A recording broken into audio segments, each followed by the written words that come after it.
Assalamualaikum warahmatullahi wabarakatuh. Kami dari kelompok 2 ingin menjelaskan apa itu agribisnis, UMKM, dan struktur organisasi yang terdapat di UMKM.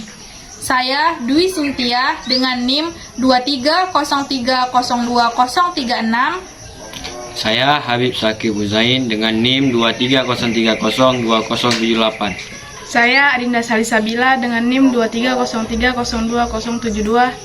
Saya Melinda Rahma dengan NIM 2303080.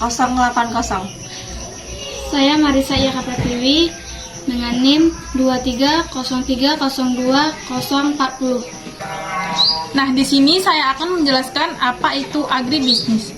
Agribisnis itu agri diambil dari agrikultur, yaitu pertanian. Sedangkan bisnis adalah bisnis. Jadi, agribisnis itu adalah usaha tani yang bergerak di bidang bisnis dalam penyediaan bahan pangan.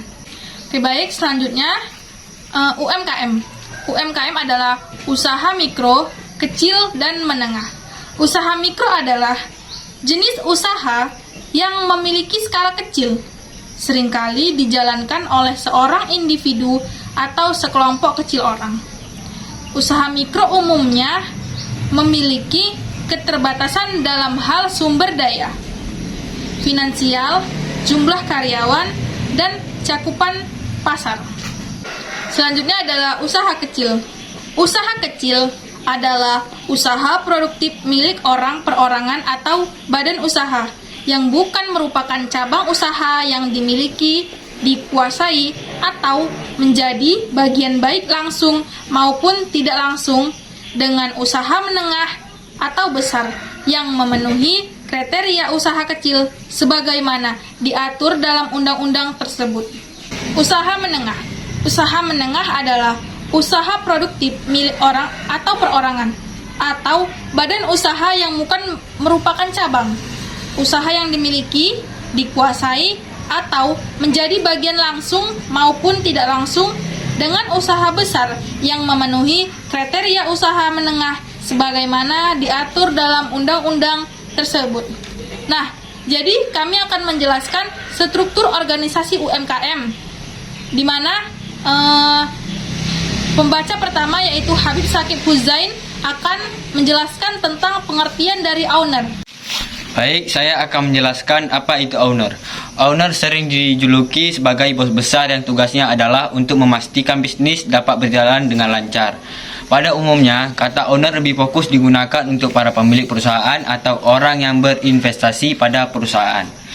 Owner juga dapat berupa perorangan ataupun kelompok. Adapun peran dan tanggung jawab owner. Yang pertama, menyediakan biaya. Yang kedua, melakukan kegiatan administrasi. Yang ketiga, memberikan tugas kepada karyawan. Adapun tanggung jawab sebagai owner yakni 1. Memimpin perusahaan. 2. Membuat peraturan perusahaan. 3. Bertanggung jawab atas kerugian. 4. Mengembangkan strategi bisnis. Pengertian manajer. Manajer adalah seseorang yang bekerja melalui orang lain dengan mengordinasikan kegiatan-kegiatan mereka guna mencapai sasaran organisasi.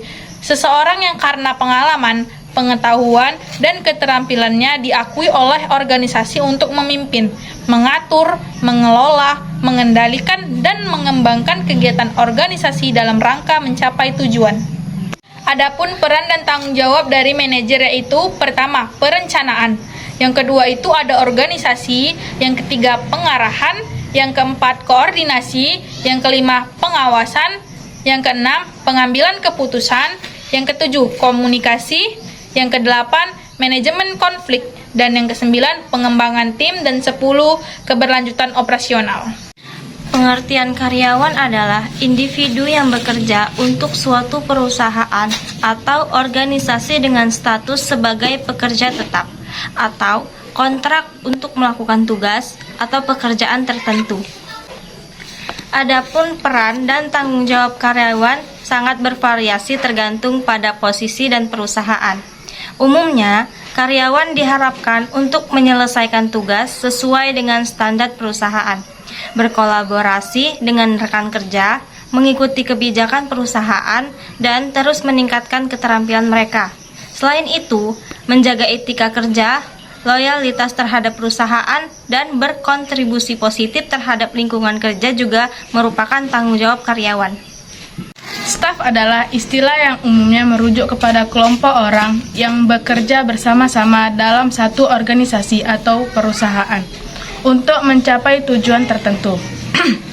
Mereka dapat terdiri dari karyawan, pekerjaan, atau anggota tim yang memiliki peran dan tanggung jawab masing-masing dan mendukung operasi dan pencapaian tujuan organisasi tersebut. Adapun peran dan tanggung jawab staf adalah yang pertama komunikasi efektif, yang kedua pengembangan diri, yang ketiga pemecahan masalah, yang keempat etika kerja, yang kelima pemenuhan target, yang keenam pengelolaan waktu. Pengertian office boy adalah pekerja yang bertanggung jawab memenuhi berbagai kebutuhan harian dalam kantor, mulai dari membersih kantor hingga membantu keperluan. Mendasarkan membantu keperluan yang berdasarkan tersebut adalah keperluan yang berkaitan dengan pekerjaan karyawan kantor lainnya, mulai dari kebutuhan rapat, kebutuhan komunikasi. Pun peran dan tanggung jawab office boy adalah yang pertama administrasi, kedua pengelolaan struktur pembelian, ketiga penataan ruang, keempat pelayanan pelangganan, kelima mengelola pesan dan telepon. Oke baik, sekian penjelasan tentang agribisnis, UMKM, dan struktur organisasi dari kelompok 2. Kami memohon maaf jikalau ada kata-kata kami yang salah dan kurang berkenan. Karena kesalahan itu datangnya dari kami dan kebenaran itu datangnya dari Allah Subhanahu wa Ta'ala. Sekian, wassalamualaikum warahmatullahi wabarakatuh.